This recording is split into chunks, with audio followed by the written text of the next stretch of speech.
गुन्हा दाखल झाला आहे हा खोटा गुन्हा आहे।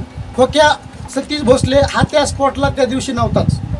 सतीश भोसले हे शिरूरमध्ये होते आणि त्यांना फोन आल्याच्या नंतर जे काही ढाकणे पिता पुत्र आहेत यांना जखमी झाल्याच्या नंतर स्वतःचा पुतण्या आणि स्वतःची पुतणी जखमी असताना सुद्धा सतीश भोसलेंनी त्यांना दवाखान्यात न नेता त्या ढाकणे पिता पुत्राला ढाकणे हॉस्पिटलला दवाखान्यात ॲडमिट केलेलं आहे।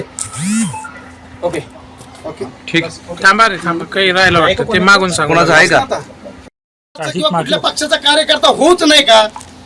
आणि तो हा सतीश भोसलेंचा राजकारणाचा बळी आहे।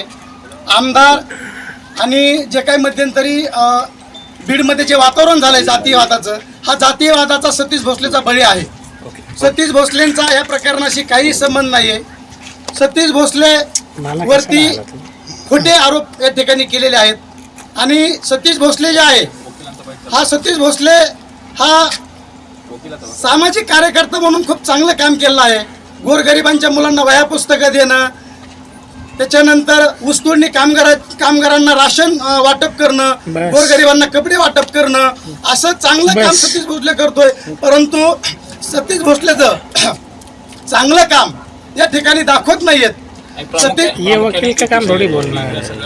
गोरगरीब होरपळले गेलेत ज्यांच्यावर खरी कार्यवाही व्हायला पाहिजे आणि महाराष्ट्रामध्ये खूप गुंड आहेत हो। सतीश भोसलेवरती जी कार्यवाही झाली ती महाराष्ट्रातल्या एकाही गुंडावरती कार्यवाही झाली नाही। महाराष्ट्रातल्या एकाही गुंडाचं घर उद्ध्वस्त केलं नाही। महाराष्ट्रातल्या एकाही गुंडाचं घर पिटून दिलं नाही। आणि सतीश भोसलेला जेवढं खूप मोठा डॉन दाखवलाय, खूप मोठा गुंड दाखवलाय, सगळ्यात महत्वाची गोष्ट आहे खरंच सतीश भोसले एवढा मोठा गुंड आहे का। एक सरपंच म्हणतो की मी सतीश भोसला पोलीस स्टेशन मध्ये जाऊन मारलं। अहो सतीश भोसला पोलीस स्टेशन मध्ये जाऊन मारलं म्हणून एक सरपंच सांगतो आणि पुन्हा सांगतात की सतीश भोसले खूप मोठा गुंड आहे।